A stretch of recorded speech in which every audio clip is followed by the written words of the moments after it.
Hi guys, welcome to our channel. Big boss season 9 ఇప్పుడిప్పుడే రసవత్రంగా మారుతుందని చెప్పడంలో ఎలాంటి సందేహం లేదు.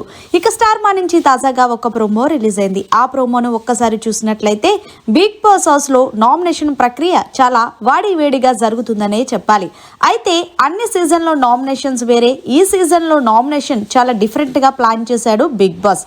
ఇక ఇందులో భాగంగా ఎవరైతే ఓనర్స్ ఉన్నారో వాళ్ళని టెంటెన్స్గా ఉన్న వాళ్ళలో ఒకరిని నామినేషన్ చెయ్యాలి అంటూ బిగ్ బాస్ పెద్ద షాక్ ఇచ్చారు ఓనర్స్కి.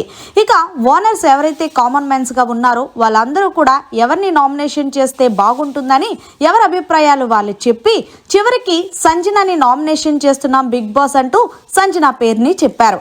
అయితే సంజన వాళ్ళతో డిఫెన్స్ చేసుకొని నామినేషన్ నుండి తప్పించుకోవాలి. ఇందులో భాగంగానే ప్రియా అయితే ఏకంగా సంజన మీద షాకింగ్ కామెంట్స్ చేసింది.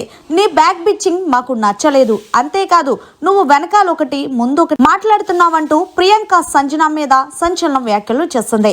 ఇక ఇందులో భాగంగా సంజన కూడా ఎక్కడ తగ్గేదేలే అన్నట్టు తను డిఫెండ్ చేసుకోవడానికైతే కనిపిస్తున్నట్టు ప్రోమోలో కనిపించింది. ఇక అలాగే చివరిగా ఆశా శైని అయితే చిన్న ట్విస్ట్ ఇచ్చింది సంజనాకి. నువ్వు నా పర్సనల్ లైఫ్ గురించి ఎందుకు పదే పదే మాట్లాడాల్సిన అవసరం ఏంటి అంటూ ప్రోమోనైతే ముగించేశారు. చూస్తుంటే ఈరోజు బిగ్ బాస్ అదిరిపోయేలాగే కనిపిస్తుంది. మరి మీరేమంటారు? ఈ బిగ్ బాస్ సీజన్ 9లో మొదటి వారం ఎవరు బిగ్ బాస్ హౌస్ నుంచి బయటకు వెళ్తారనేది కామెంట్ సెక్షన్లో తెలియజేయండి. మరిన్ని లేటెస్ట్ లైవ్ అప్డేట్స్ కోసం చూస్తూనే ఉండండి మీడియా కార్నర్.